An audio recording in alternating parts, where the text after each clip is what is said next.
Member for Cowichan Valley. Thank you. And I appreciate the comments of the Minister about the difficulties in dealing with rural communities and trying to attract doctors. And I too rise to ask a question about that issue. We could never imagine actually in the Cowichan Valley that a place like the Lake Cowichan region with its beautiful 26-mile long lake and all of the amenities that are there, ice arenas and et cetera, that we would have a problem with doctors. But we went from 3 doctors down to 2. The 2 remaining doctors found that the costs and the burden were too high, and now they're moving on as well. And by the end of this month, I'm told that we'll be down to 0 doctors in the Lake Cowichan region. Lake Cowichan has areas I and F. It includes the U-boat community, Massachi Lake, Honeymoon Bay, and Kaikous. There's roughly 6,000 residents in the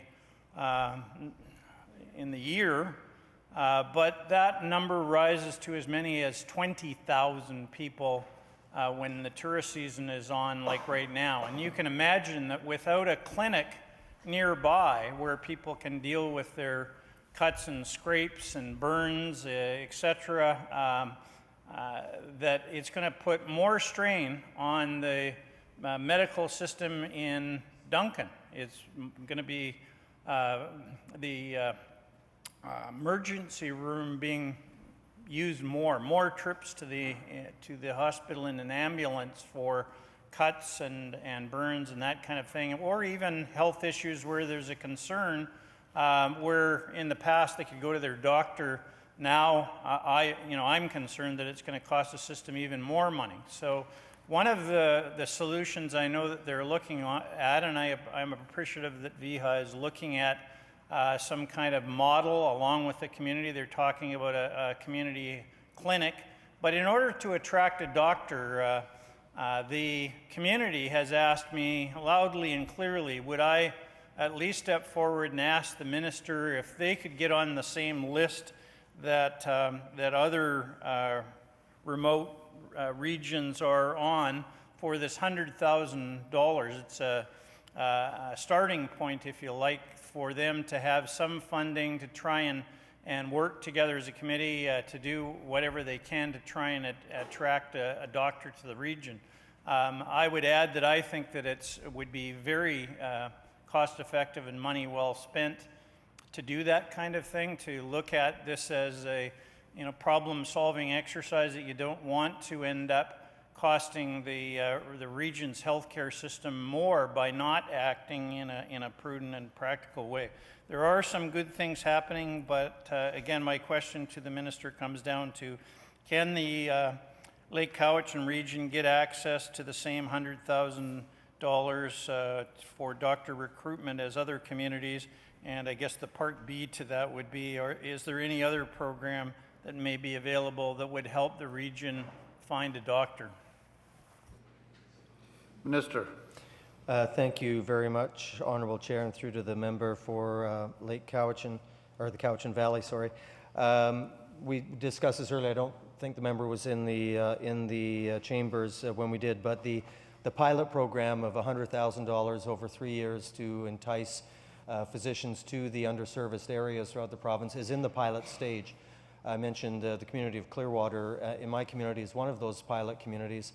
And I share the same view of the member that in these wonderful communities, in the case of Clearwater, right next to Wells Gray Park, it's just a magnificent community, caring community, and has a relative proximity to larger centers. It's hard to understand why professionals don't want to locate in some of these communities, but that is the nature of modern professional life, I suppose. And what we can try to do as much as possible is make it more attractive. So in terms of that particular program, once the pilot has been evaluated, it will be assessed and perhaps able to be expanded into different areas. So we certainly will take note of the member's request for his community to be included should there be an expansion of that program. But there's also other things that we can do that the member certainly can make his community aware of. There is a recruitment contingency fund that I mentioned earlier. That's to assist communities, health authorities, physician groups to use for advertising, to interview, for relocation expenses for physicians that they may want to attract into the community.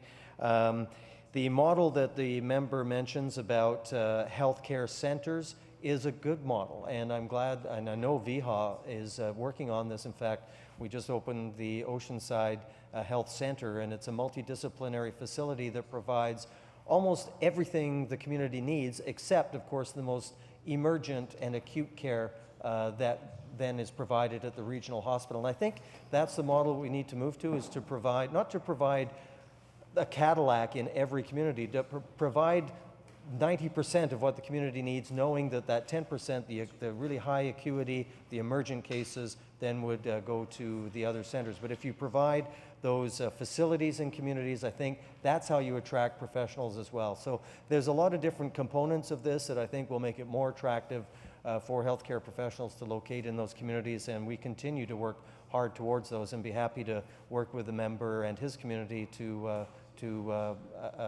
obtain more healthcare professionals in the Lake Cowichan area. Member.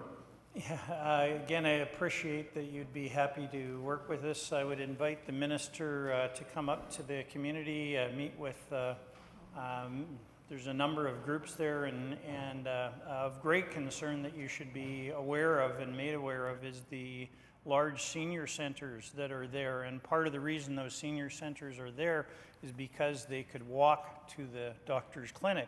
And a lot of those seniors don't have a car. And again, it comes back to the cost to the system to not deal with what is really a crisis.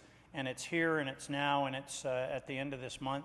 So while I appreciate the minister's words in terms of looking at a pilot project and help in the future, I would add that it's that we see this as a almost emergent issue. It will mean more ambulances going to town, and I just wanted the minister to be aware of that. And again, you're invited to come up, and we appreciate you listening to our concerns. And if there's any more ideas you have to help save the system money, we'd be happy to hear from you about those ideas.